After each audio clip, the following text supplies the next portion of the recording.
Con nosotros y no quiero demorarlo. Agustín, un placer, ¿cómo va? Buenas tardes. Un gustazo, un placer estar contigo, Paulino. Bueno, al principio, para meternos de lleno, antes de entrar en presupuesto de lleno, el dato del INDEC dice que finalmente bajó un poco la venta en los superhipermercados, en los centros de compras, lo contaba Helio, en agosto. Es una foto vieja, pero probablemente esté marcando ya un quiebre, probablemente irreversible, en un consumo más frío, que es lo que todo el mundo avisora. ¿Estás viendo eso? Sí, y lo veníamos diciendo hace rato, ¿no? Que tenías una recuperación muy fuerte desde la pandemia, un cierto crecimiento que también está apuntalado por los precios de la soja, un contexto internacional muy favorable a la Argentina, pero con una situación de la inflación, o sea, básicamente el Estado fundido que termina compartiendo y fundiendo al resto de la población. Entonces empieza cada vez a estar más tirante el asunto, porque cuando vos mirás los salarios comparado con la canasta básica alimentaria, desde que empezó este gobierno cayó 30%. Si comparás contra la canasta total, no. Pero aún cuando comparás contra la canasta total, que está más o menos empardado, y esto es en promedio, después hablemos de lo que pasa en cada sector, ¿no? Pero si lo mirás en promedio, recordá que los salarios suben en escalón. Y en cambio los precios te suben en ascensor. Entonces esa diferencia entre el escalón y el salto previo, todos esos triángulos que te quedan es pérdida de poder adquisitivo. Entonces cuando uno mira el poder adquisitivo puntual en un día, no estás comparando el verdadero poder adquisitivo, tenés que comparar esta escalera. Correcto. Tomaste una frase de Perón. Los precios van por el ascensor y los salarios por la escalera. Perón era un tipo muy simpático, tenía frases que eran interesantes. El drama es lo que construyó en Argentina como sistema, que es lo que no está funcionando, que se establece desde esa época un sistema que no te permite salir de la situación en que estamos, que tenemos crisis recurrentes, cada tanto tiempo una nueva crisis. No quiero desperdiciarte, quiero aprovecharte al máximo. ¿Vos ves una inflación con piso en el 6% como la mayoría de los analistas por lo pronto de acá hasta el verano o no?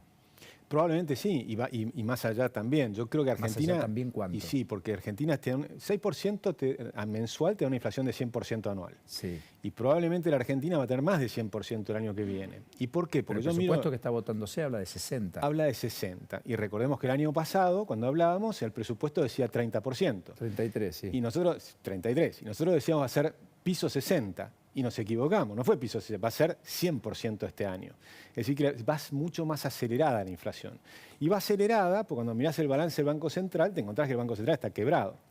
Tiene una deuda que está creciendo de manera exponencial. ¿Qué significa Banco Central quebrado? Porque a veces puede ser técnico, pero muchos hablan del Banco Central quebrado, otros dicen hay que dinamitarlo, otros dicen hay que... Bueno, no importa, más allá de eso.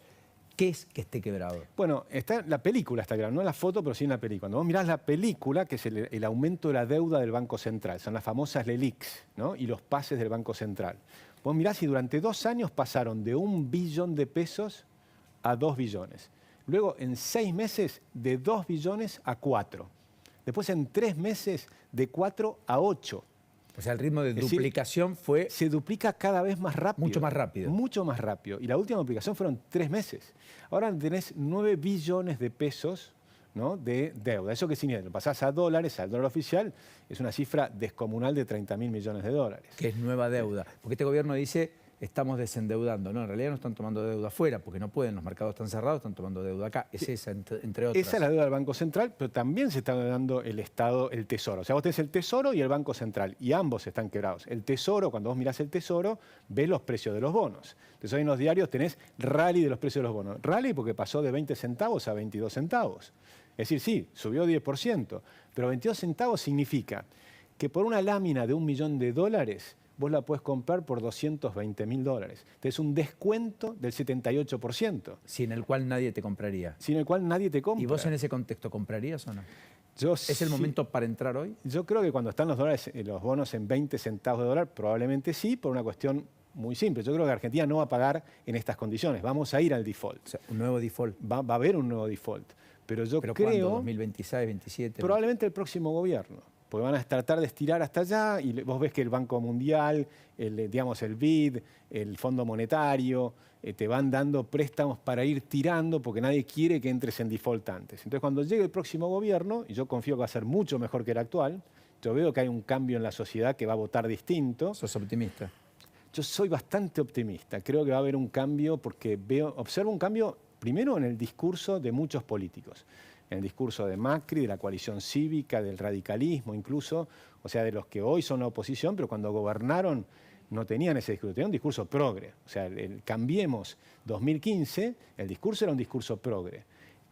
Juntos por el Cambio 2023 no va a tener un discurso progre, va a tener que competir con Javier Milei.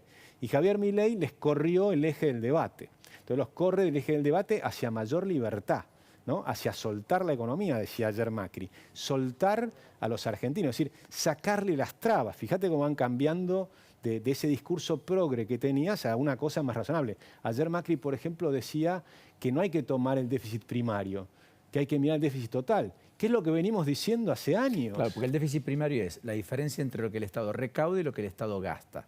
Pero el déficit total es sumándole los intereses de la deuda. Que es parte del gasto, que hay que pagar. por supuesto. Que en una familia sería la tarjeta de crédito que te quedó pendiente, el crédito hipotecario que tenés, el crédito prendario que compraste el auto, etc. Y vos tenés que pagar todo, tenés que pagar la hipoteca, tenés que pagar todo. Con lo cual, el déficit es el total. Bueno, hoy Macri, por ejemplo, lo comprendió perfectamente bien y lo dice en público. Entonces ahora empezás a tener un montón de personas en el sector de los políticos, digamos, que empiezan a comprender el problema.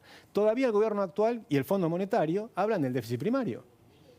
Y vos tendrías que estar hablando del déficit total. Déficit primario que se establece una reducción fuerte, un ajuste feroz, que de todas maneras va a demandar o va a decantar en solo un ajuste pequeño del 2,5 al 1,9 del Producto Bruto como déficit primario fiscal. Sí, yo te diría feroz porque está mal encarado. Porque en realidad lo que vos tenés que hacer en el Estado es reestructurar cómo se gasta el dinero. Y tenés que gastar eficientemente, como gastás en tu casa. En tu casa vos no regalas plata a todo el mundo por no hacer nada. Vos controlás en tu empresa. Vos gastás en cosas que son inversión o lo que necesitas hacer para mejorar las cosas. Mejorarlas, en el caso del Estado, la seguridad, la educación, ¿no? Las cosas, los bienes que brinda el Estado. Pero una cosa es eso y otra cosa es gastar en política, en crear un Ministerio de la Mujer, en tener un montón de choferes, aviones para digamos, los diputados, los senadores, los gobernadores. La política te dice que eso no hace la diferencia. Todo hace la diferencia, porque esa es una excusa que hacen y por qué no lo cambian. Porque además es un tema moral. O sea, no son una clase privilegiada. La idea digamos, de pregonar con el ejemplo. Pero no tienen que ser una clase privilegiada, no tienen por qué andar en un avión particular en vez del avión de línea. Porque un empresario que trabaja y crea riqueza va en el avión de línea y este hombre tiene un avión parado ahí para cuando lo quiera usar, un gobernador. Es un disparate. O tener una persona que está esperando un chofer para cuando necesites el auto. Es otro disparate. Hoy tenés Uber, tenés un taxi, tenés el Cabify. Claro, lo que pasa es que tenés que tener una reputación muy importante para poder hacerlo. Pepe Mujica lo hacía, algunos presidentes uruguayos, el actual presidente lo sigue haciendo, la territorialidad te ayuda, es un país más chico, alguno te va a decir, bueno, pero el presidente tiene que cumplir, tiene que ir, tiene que estar en un acto acá, otro acto allá, la agenda es muy vasta.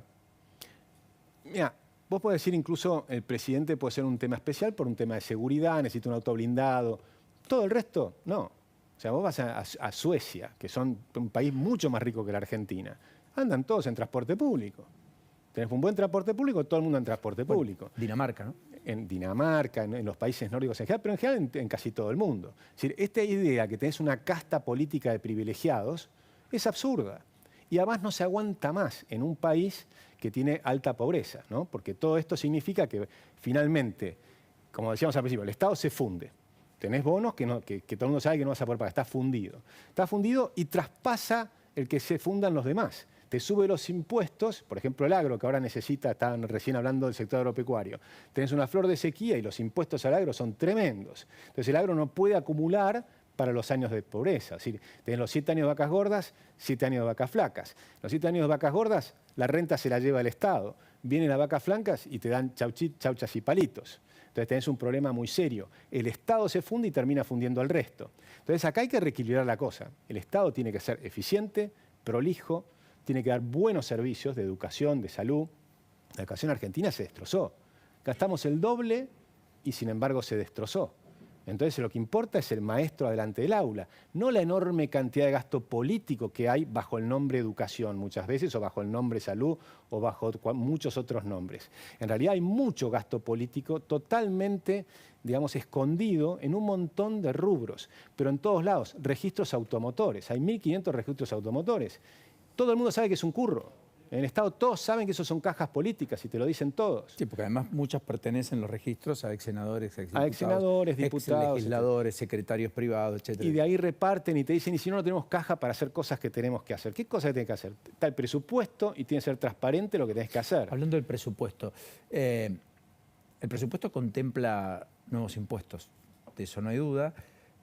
Contempla algo particularmente pasa inadvertido, a mí me parece muy importante porque hay más de 3 millones de monotributistas en Argentina, más o menos, que es que actualmente uno hace un aporte a la obra social que es fija independiente de la categoría en la cual esté inscrito en el monotributo y los montos máximos a los cuales pueda facturar. Ahora, a partir de pertenecer a categorías distintas, el aporte va a ir aumentando hasta llegar a 10.500 pesos en la categoría más alta, desde los 1.700 que se aporta hoy. Veo que empiezan a trastocar las cosas y ya el monotributo, que era simple, era un impuesto único, era una base imponible, empieza otra vez a escalar, digamos. Sí, y además empieza con un problema que hablamos al principio. Si vos te ponen 60% de inflación y la inflación es el doble, entonces todo lo que está en el presupuesto es un dibujo. Y entonces van a retocar todo y van a tener que estar... Ahora hicieron, por ejemplo, ya están pronosticando que probablemente sea más de un 10% superior y que entonces... En septiembre tiene que haber... Van a revisarlo y si no lo hace el Congreso lo hacen por decreto de necesidad de urgencia. Es decir, que va a ser el presidente el que defina. Entonces, ¿el Congreso para qué está? ¿No? Entonces, que si lo principal del Congreso es definir en qué se gasta. Eso es lo principal del Congreso. Entonces, y sin embargo, que es lo que haces todos los años. Las leyes no deberían cambiar todos los años. El presupuesto sí. Pues vas cambiando en qué gastás, en qué no gastás y Son demás. prioridades de gobierno, gestiones, ahora, momentos. Si mentís en el pronóstico y pones un pronóstico que es está muy por debajo del promedio de lo que piensan los economistas, que están más cerca del 100%, 95%, yo creo que va a ser mayor todavía, porque miro el balance del Banco Central. Y te digo, esto no cierra, se está espiralizando la deuda, y si espiraliza la deuda del Banco Central, se va a espiralizar también la inflación. Lo probable es que se acelere la inflación, a menos que tengas un programa de estabilización. Entonces vos decís, ¿este gobierno tiene posibilidad de hacer un programa de estabilización? Pregunta del millón, ¿tiene o no? Yo creo que no. No tiene ni las ganas, ni las ideas, ni el poder político para hacerlo, ni la unidad de ideas políticas. ¿Crees que lo mejor de Massa se vio? Probablemente, porque Massa lo que logró hasta acá, ¿qué es? Financiar. Es decir, postergar el problema. Correcto. No solucionó nada, simplemente consiguió cerrar el tema con el Fondo Monetario, que te pongan los 3.800 millones de dólares que estaban previstos, con el Banco Mundial, etc. El BID te dio un crédito único, 1.200 millones de dólares, de libre disponibilidad, cosa muy inaudita. Sí, pero eso te lo comes en un trimestre. Y el siguiente trimestre, ¿qué haces? Además anticipaste la soja, que ahora tenés 3 meses que la gente vendió anticipadamente. Entonces avisadas las importaciones. Que lo dijimos el primer día, ¿no? Vas a tener un mes con todas las ventas de la soja, los siguientes 3 meses vas a tener menor cantidad de ventas. Y para colmo te agarra la sequía, tenés otro problema adicional con el trigo, etc. Es decir que el trimestre que viene va a ser muy problemático. Y el primer trimestre del año que viene va a ser complicado. ¿Vos ves que el dólar hoy es caro o barato? A ver, el dólar está siempre en el mismo lugar. La pregunta es si el peso va a seguir desvalorizándose y la respuesta es que sí. El peso se va a seguir desvalorizando y por lo tanto el tipo de cambio, que es lo que vos me estás preguntando, ¿no? El tipo de cambio del dólar se va a seguir disparando. Entonces el dólar va a estar tranquilamente, puede estar en 600 el año que viene. ¿Cuánto? El dólar, y bueno, a fin del año, si vos calculás un 100% de inflación contra el 300 que está hoy en el contado con liquidación o los dólares que son oficiales, ¿no? Sin hablar del dólar, o el dólar paralelo también, bueno, tranquilamente puede estar 100% más alto, tranquilamente. Entonces, lo que va a pasar es que al próximo gobierno, creo yo, probablemente va a haber una reforma monetaria. Argentina requiere una reforma monetaria. Requiere una reforma monetaria para eliminar la inflación. Eso es una inflación escandalosa. O sea, es un escándalo. Y hay que recordar que la inflación no es simplemente el aumento de los precios. Es un mecanismo de transferencia de riqueza de pobres a ricos. Eso lo hay que comprender. Hay que comprender que hay un montón de empresarios que tienen créditos al 40%. Pagan 40% de tasa y la inflación es 100%. Le estamos regalando plata. ¿Y quién la paga? Bueno, todas esas personas, los consumidores, los asalariados, que no logran alcanzar a la inflación. Por ejemplo, todo el sector informal, que tiene aumento de sueldos menores que el sector formal de la economía. Además no discute paritaria. No discute paritarias, no tiene quien lo defiende, no tiene derechos sociales de ningún tipo. Bueno, eso es lo que a mí más me preocupa. ¿Cómo hacemos para que se formalice la economía? Y no es con la pistola en la cabeza, es aliviando a las empresas. Y ese es el gran truco. Tenés que permitir, porque las empresas quieren estar en blanco. les conviene. Se ahorran problemas. No solo se ahorran problemas, si querés crecer, necesitas colocar tu acción en la bolsa, ¿no? Como hacen, por ejemplo, todos los unicornios, las empresas más exitosas. ¿Qué es lo que hacen? Tienen una buena idea, la presentan al mercado, el mercado te ofrece plata, pero vos tenés que mostrar el balance. Si vendés en negro, ¿qué mostrás en el balance? No tenés nada de ventas para mostrar.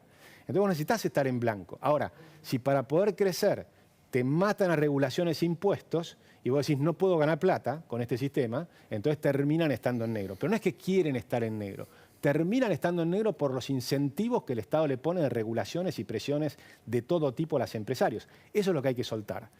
Y si lo haces, Argentina va a tener un salto de productividad, de crecimiento y de mejora en los salarios muy fuerte en 2 o 3 décadas. Pero también hay que pensar a mediano o largo plazo. No es un tema que vas a solucionar en 1 año o en 2 años. Vas a ver el inicio de la solución. Pero el resultado va a llevar mucho tiempo. Fueron 60 años de decadencia de la Argentina, 80 años. Me quedaría horas, pero así son las cosas. Gracias. Muchas y me gracias quedo a con ti, ese Camilo. final. Un placer. Yo soy muy optimista. Creo que tenemos muchas chances. Me quedo con este. Gracias. Todo tuyo, Helio.